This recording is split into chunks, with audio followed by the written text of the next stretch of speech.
ये एक generational comeback है। ना जाने कितने लोगों ने, कितनी कंपनीज ने इसे मारने की कोशिश की, इसे झुकाने की कोशिश की, फोमो क्रिएट किया कि अब तो ये खत्म है, कोई नहीं दिखेगा, कोई नहीं जाएगा। पर थिएटर बिजनेस हर बार अपने पैरों पे खड़ा उठते दिख ही जाता है।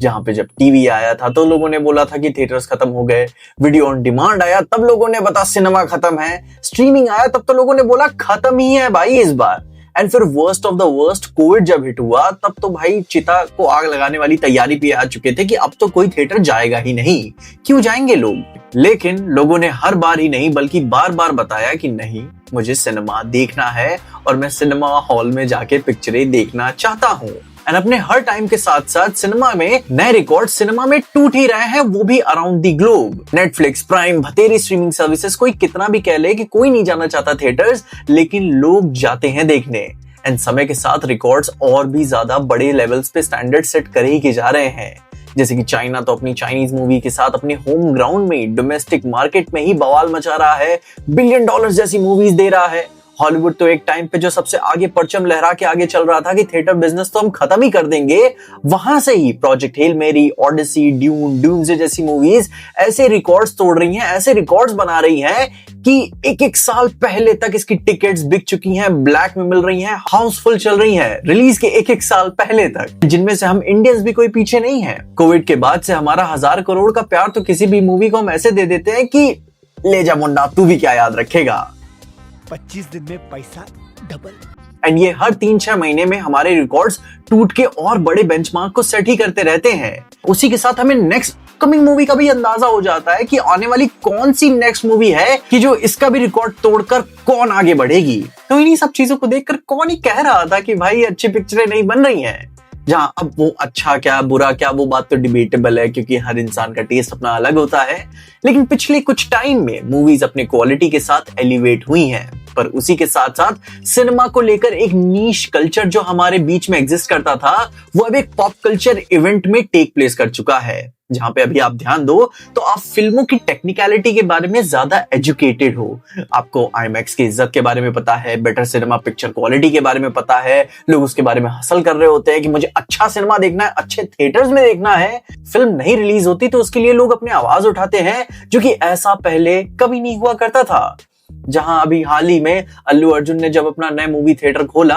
तो उन्होंने कोई मार्केटिंग गिमिक का इस्तेमाल करने के बजाय अपनी मूवी थिएटर की टेक्निकल सुपीरियरिटी को आगे रखा और ये बताया कि किस क्वालिटी बेंचमार्क में हमारा थिएटर सबसे आगे है, जो कि यही सही तरीका भी है अपने थिएटर्स को प्रमोट करने का। एंड वहां पे लोग इंटरेस्टेड भी हैं, जानना भी चाहते हैं कि आईमैक्स ना होते हुए भी एक बड़ी पिक्चर क्वालिटी क्यों ज्यादा मायने रखती है। I don't need sleep, I need answers. एक अच्छा साउंड क्यों मायने रखता है एक बेटर फिल्म एक्सपीरियंस के लिए। जैसे ये जो कम्युनिटी बिल्ड हुई है ना पॉप कल्चर के अराउंड, वो कॉन्स्टेंटली एक दूसरे को एजुकेट करती रहती है कि व्हाई दिस इज इम्पोर्टेंट। लोगों को फिल्म रिलीज होने के बाद से ज्यादा अब लोगों को फिल्म रिलीज होने से पहले भी ओपिनियंस जानने हैं, फर्स्ट रिएक्शंस देखना है, जहां चाहे वो आपका कोई भी फेवरेट सोर्स हो, मेरा चैनल हो, कुछ और हो, या फिर मॉकटेल ही क्यों ना हो, they care about the quality of the film. Even hate watching भी अपना एक नया टर्म आ चुका है कि इस वजह से भी लोग फिल्में देखने चले जाते हैं कि कितना ही बुरा बना सकते हो आप, एंड उसे भी लोग एंजॉय करते हैं। एंड इससे पायरेसी में भी एक नया एंगल ऐड हुआ है। लोगों ने जब से पिक्चर की क्वालिटी एंड सिनेमा एक्सपीरियंस को रिस्पेक्ट देना शुरू की है, उन्होंने यह तक माना है और किया भी है कि मैं 2 हफ्ते टिकट्स का ना मिलने का इंतजार और कर लूंगा, पर इस जैसी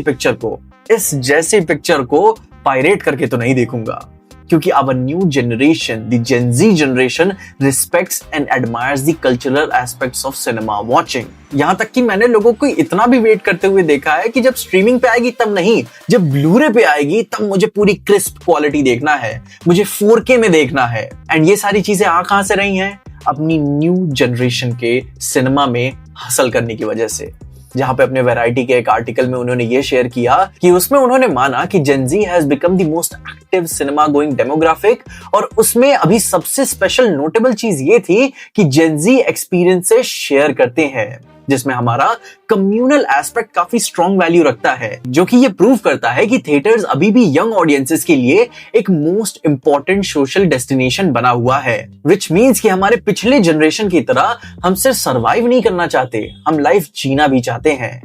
पैसों की कमी तो हमेशा ही रहेगी, हर घर में एक मजबूर माँ एग्जिस्ट ही करेगी, बहन की शादी के लिए आपका बाप बोलेगा ही।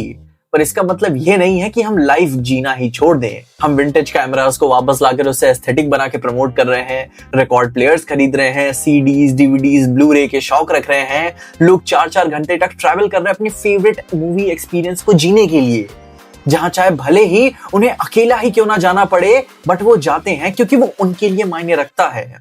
एंड थैंक्स टू इंटरनेट ये उन्हें वियर्ड नहीं बनाता, क्योंकि वो जान रहे हैं कि उनके जैसा शख्स अभी भी इस दुनिया में मौजूद है जो सेम चीज एंजॉय करता है और वो सेम एक्सपीरियंसेस शेयर भी कर सकते हैं।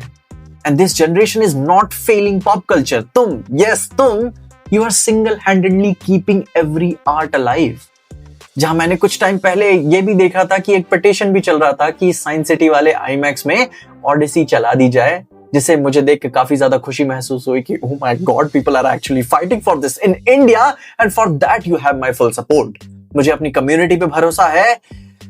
पर अपने सरकारी बाबुओं पे नहीं। पर खैर, जहां पहले बोला जाता था कि सिनेमा सिर्फ एक एस्केपिज्म है, बहुत दिमाग नहीं लगाना चाहिए, फालतू चीज है, क्या ही काम आएगी, पर एक्चुअली में एक बहुत ही कल्चरली एक्सेप्टेड नॉर्मल हॉबी की तरह उभरते हुए नजर आ रही है, जिसमें सब पार्ट बन रहे हैं। It's now even inspiring generations to thrive towards excellence. एक अच्छी क्वालिटी क्या होती है और उसे अच्छी क्वालिटी में एक्सपीरियंस करना क्या होता है। एंड अगर बुरा भी बनाया है तो उसी रिस्पेक्ट के साथ उतनी ही डिसरिस्पेक्ट करेंगे जितना आपने बुरा बनाया है। Even we talk about ticket prices कि लोगों की इनकम के हिसाब से कितना होना चाहिए। हम कॉन्वर्सेशंस करते रहते हैं, कंटेंट फटीग होता रहता है, तो आउट ऑफ द सडन कोई मिड बजट फिल्म आके निकल जाती है जो कि बहुत कमाल करती है। एनिमेटेड फिल्म जो कि एक टाइम पे कितनी बड़ी इंडिया में स्कैरसिटी थी, वो भी धीरे धीरे ग्रो कर रही है एंड लोग भर भर के सपोर्ट कर रहे हैं, जो कि कई बातें बताता है कि इंडियन ऑडियंसेस अभी भी डिमांड करते हैं एक अच्छे डाइवर्स सिनेमा का। लोग अब फिल्म स्टार की पर्सनल लाइफ से ज्यादा सिनेमा बिजनेस को समझना चाहते हैं कि राइट्स का मतलब क्या होता है, इसने कितना कमाया है तो इसका क्या प्रभाव पड़ेगा, ऐसी फिल्में और कितनी आएंगी, रीशूट्स का मतलब क्या होता है, टेस्ट स्क्रीनिंग्स क्यों इंपॉर्टेंट रहती हैं। एंड फिर इन्हीं सारी एक्साइटमेंट के बीच में मैं आपको सब कुछ यूटोपिया, रोजी, लवी डवी कह के भी इस पूरी कम्युनिटी को नहीं बोलूंगा, क्योंकि कुछ चीजें अगर बहुत ही कमाल की चल रही हैं तो कुछ चीजें अभी भी चिंताजनक हैं, जिसकी वजह से mid budget and independent film makers को अभी भी थिएट्रिकल वो वॉइसेस नहीं मिल पा रही हैं जो उन्हें मिलनी चाहिए। एंड उन्हें सपोर्ट करने के लिए हमें और थिएटर्स की जरूरत है, हमें मीडियम्स की जरूरत है कि वो चीजें हमारे पास तक पहुंच सके। एंड ये बात अपने ट्रेडिशनल स्ट्रीमिंग सर्विसेज भी समझ रहे हैं कि वो अपनी कितनी सारी फिल्में निकाल रहे हैं, कमाल कमाल की फिल्में निकाल रहे हैं, जो कि वो बात ये जानते हैं कि काश अगर इसे थिएटर्स में रिलीज किया जाता तो ये वो सक्सेस पा सकती थी जितना ये स्ट्रीमिंग पे ना पा पाई। जहां पे वो पूरा अपना स्ट्रीमिंग मॉडल ही चेंज कर रहे हैं, जहां एक टाइम पे वो बस इस बात को लेकर एडवोकेट कर रहे थे कि थिएटर बिजनेसेस को तो किल ही करना है, सब स्ट्रीमिंग पे ही आ रहे हैं। क्योंकि इस बात को लेकर आपने यह बात तो सुनी ली होगी कि कैसे नेटफ्लिक्स अपनी नार्निया जैसे पिक्चर को लेकर एक काफी सेलेक्टिवली प्लानिंग कर रहा है इंट्रोड्यूस करने के लिए कि थिएट्रिकली भी अपनी फिल्मों को कैसे रिलीज किया जाए, वो भी बड़े लेवल पे डिस्ट्रीब्यूट करके।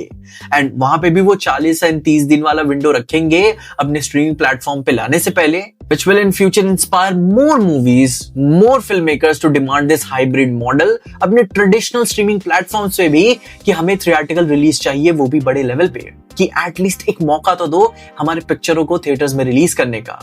प्राइम वीडियो तो अपनी मिर्जापुर एंड जेम्स बॉन्ड जैसी मूवी से कंफर्म ही कर चुका है कि वो थिएटर बिजनेसेस को इग्नोर नहीं करेंगे और साथ ही साथ चलेंगे। जहां अपनी ऑडियंस पहले से ज्यादा सपोर्टिव है अपने इस पूरे पॉप कल्चर मूवमेंट को लेकर, तो उसी के साथ साथ वो और भी ज्यादा ब्रूटल भी हो चुके हैं अपने क्रिटिसिज्म को भी लेकर, किस तरीके से वो मूवीज को परसीव करते हैं। वो आपके काम की क्वालिटी पूरी तरीके से समझ जाते हैं एंड फिर उसे ही सपोर्ट करते हैं जिसे वो अच्छा मानते हैं, क्योंकि उन्हें दिख जाता है कि कौन सी पिक्चर एवं ही आपने बना दिया और कौन से में एक्चुअली मेहनत की है। एंड जैसे हॉलीवुड में एक टाइम पे पहले स्टार कल्चर हुआ करता था जो कि अब खत्म हो चुका है, अब एक बहुत ही रेयर मूवमेंट हो चुका है कि अब एक स्टार की वजह से थिएटर्स भर ही जाते हैं, आपको 500 मिलियन गारंटीड ही बॉक्स ऑफिस मिल जाता है। उतना बड़ा लेवरेज आई थिंक इस पॉइंट पे कोई भी एक्टर होल्ड नहीं कर पाता सिर्फ अपने लेवल पे, क्योंकि उसे भी साथ ही साथ एक अच्छा सिनेमा देना पड़ेगा। तो उसके रिप्लेसमेंट में लोगों ने सिनेमा को देखना बंद नहीं किया, उन्होंने बस सिनेमा देखने के स्टैंडर्ड्स बदल दिए हैं कि मैं बस अब अपने स्टार की वजह से पिक्चर नहीं देखने जाऊंगा, क्योंकि वो भी अपने अलग ही तरीके से फक्ड अप होते हैं, मैं अब पिक्चर की क्वालिटी की वजह से उसे देखने जाऊंगा। कि अगर मैं IMAX में आपकी पिक्चर देखने जा रहा हूं, दैट मीन्स कि मैं आपके फिल्म की, मैं आपकी स्टूडियो की, मैं आपकी ओवरऑल बहुत ही ज्यादा इज्जत करता हूं, क्योंकि IMAX की टिकटें महंगी भी होती हैं, वो बहुत ही बड़ा ओवरऑल कमिटमेंट होता है। IMAX देखना मतलब कि आप मेंटली बहुत ही प्रिपेयर करके जाते हो खुद को। जहां पे अब अगर मैं आपको नॉर्मल 2D या 3D में देखने जा रहा हूं, तो आपकी फिल्म की मैं इज्जत करता हूं कि मैं यह मानता हूं कि आप उतना वैलिड रीजन देते हो कि मुझे थिएटर जाके आपको देखना चाहिए, एंड आप मुझे एटलीस्ट इतना तो याद रहे कि मैंने आपको चूज किया देखने के लिए। एंड फिर वहीं उसके बाद आते हैं अपने स्ट्रीमिंग सर्विसेज, जहां पे हाँ मेरे दोस्त ने एक मुझे बताया हुआ था तो मैंने फोन में देख लिया, खाली पड़ा हुआ था मैं, या फिर मैं कहीं पे ट्रैवल कर रहा था। जहां अब आप ये डिफरेंस समझ पा रहे हो ना, प्रायोरिटीज का डिफरेंस, कि किस लेवल पे ये चेंज हो रही हैं। और फिर ये यहीं पे खत्म नहीं होता, इससे भी एक और लेवल नीचे भी एग्जिस्ट करता है कंटेंट क्रिएटर्स का। ये अपने रिस्पेक्ट के लेवल में सबसे नीचे जरूर से आते हैं, पर एटलीस्ट एग्जिस्ट करते हैं, क्योंकि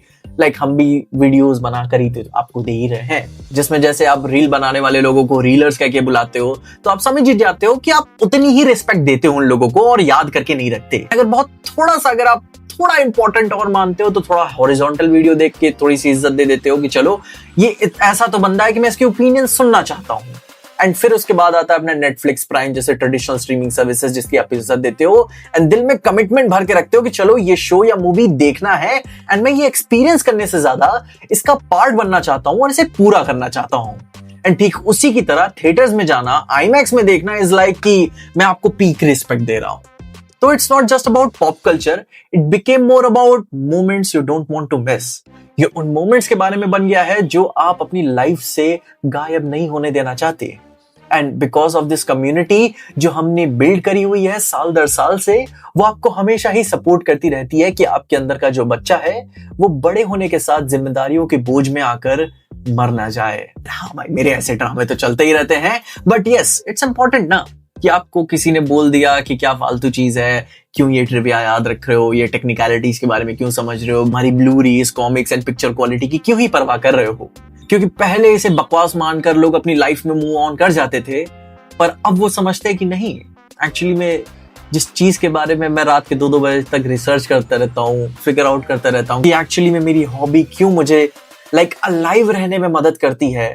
तो आप अकेले नहीं फील करते हो कि जो मैं ये चीज कर रहा हूँ ना, जो मैं एंजॉय करता हूँ, वो कितनी नॉर्मल है। और कितने लोग जो अपने आप को इन चीजों में खुद को पीछे खींच के रखे रहते थे, वो आज इसे खुल के सेलिब्रेट कर पा रहे हैं, क्योंकि सिनेमा हमेशा से ही इंपॉर्टेंट था एंड फाइनली आज उस इंपॉर्टेंट के मायने लोगों को नजर आ रहे हैं। बाकी आप अपने ओपिनियंस बताइए कि आप एज अ जेन जी, इस नए जनरेशन में सिनेमा को कैसे कैसे सेलिब्रेट और सपोर्ट कर रहे हैं। आप सबके ओपिनियंस मुझे कमेंट से जरूर से जानने हैं, और तब तक के लिए देखते रहिएगा PJ एक्सप्लेन।